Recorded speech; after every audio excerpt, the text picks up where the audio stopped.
Jussie Smollett made it all up. The actor and musician staged the hate crime against him, a claim of a noose around his neck, of two men attacking him on a frigid night in Chicago, dousing him with bleach, yelling, "This is MAGA country." All lies. And his claim under oath that there was no hoax, that was a lie too. Here's Smollett walking into court in Chicago about an hour and a half ago, moments before the decision came down. After deliberating for more than 9 hours, a jury found Jussie Smollett guilty on 5 of 6 counts of felony disorderly conduct. The judge announced the verdict last hour.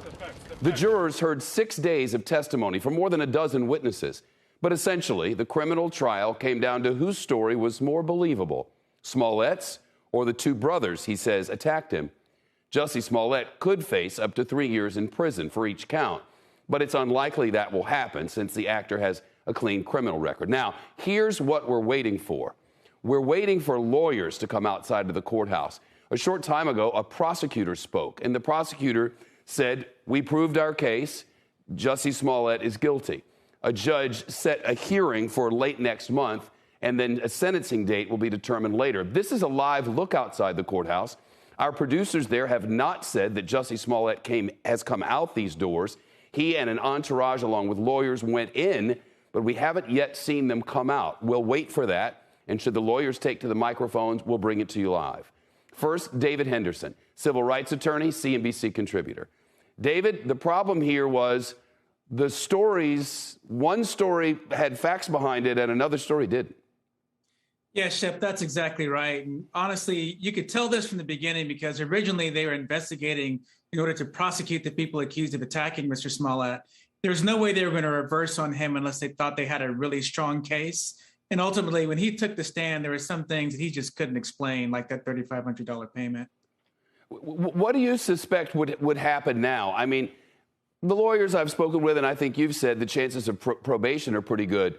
But is there a case to be made that this was particularly egregious, according to the verdict of the jury? I mean, there was video of him going around this place the day before, setting it all up. One lie after another lie after another lie, according to the jury's verdict. And all for, we're led to believe, publicity. And what he's talking about here is a hate crime. He's staged a hate crime, a black gay man. Some might say he should have known better than that. Oh, Shep, I think that goes without saying that he should have known better than to do that. Now, in terms of your question about the sentencing, whenever you're a celebrity and whenever you've done something that's particularly egregious and notable, you run yourself the risk of being made an exception of, and a judge trying to demonstrate, hey, we need to make sure this doesn't happen again, so we're going to make an example out of you. That's a risk that he does run, and it's hard to anticipate what the result of that's going to be. A normal person, I'd say they're looking at a year or less of probation. The judge, again, though, could make an exception for him. You know, these sorts of crimes do happen from time to time, and convincing juries that they did is sometimes very difficult. What does this do to justice in this lane in America? Is this so egregious that it could be injurious in the big picture?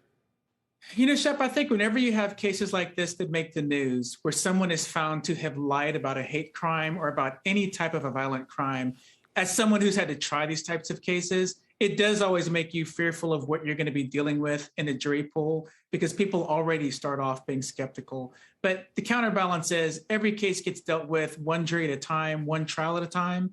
So I don't think it's something that can't be overcome. It just does give an unnecessary negative perception about hate crimes. Shepard Smith here. Thanks for watching CNBC on YouTube.